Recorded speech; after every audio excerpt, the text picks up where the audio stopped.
2 ദിവസം കൊണ്ട് തീരുമാനത്തിലെത്തുമെന്ന് പറഞ്ഞു. അതുവരെ ഷൗക്കത്തിന് വേണ്ടി പ്രചാരണത്തിന് ഇറങ്ങില്ല? ഇല്ല, ഒരു പ്രചാരണം ഞാൻ ഇവിടെ ഉണ്ടാവും. ഒരാൾ ചോദിക്കൂ.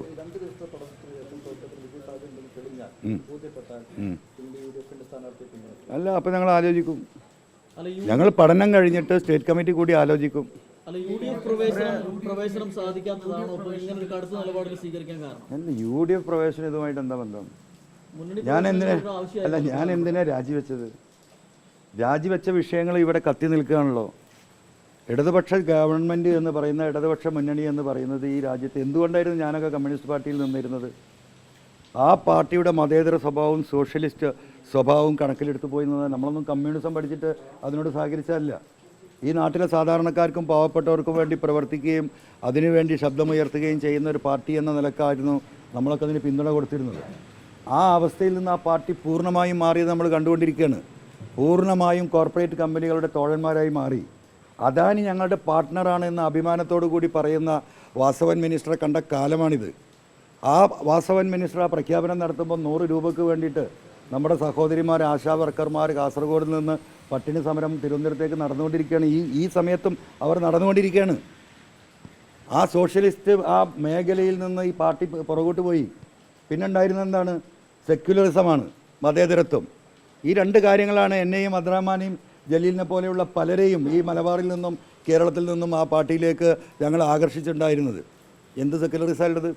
പരിപൂർണമായും വർഗീയതയ്ക്ക് അടിമപ്പെട്ട ഒരവസ്ഥയിലല്ലേ ഇന്ന് CPM ലീഡർഷിപ്പ് പോയിക്കൊണ്ടിരിക്കുന്നത്? കഴിഞ്ഞ 8 മാസം മുമ്പ് ഞാൻ പറഞ്ഞ ഓരോ കാര്യങ്ങളും ഇവിടെ പുലർന്നുകൊണ്ടിരിക്കുകയല്ലേ.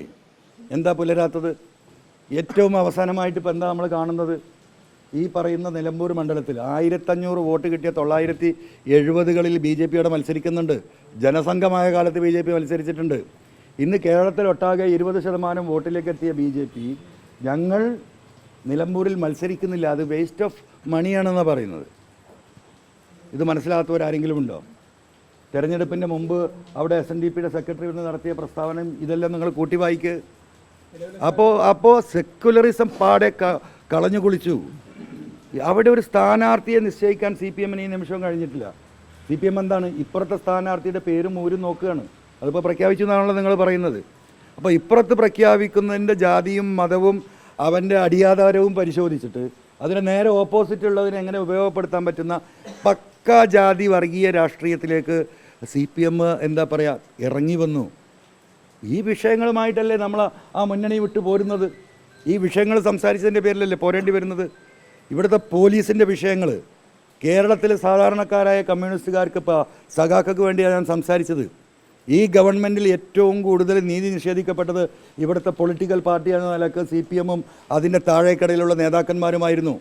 പോലീസ് സ്റ്റേഷൻ്റെ മുന്നിലൂടെ മുണ്ടിട്ട് നടക്കുന്ന ഗതികേടാണ് CPMൻ്റെ സെക്രട്ടറിമാർക്ക് എന്ന് ഞാൻ ആ പാർട്ടിയിൽ നിന്ന് പറഞ്ഞവനാണ് ഞാൻ.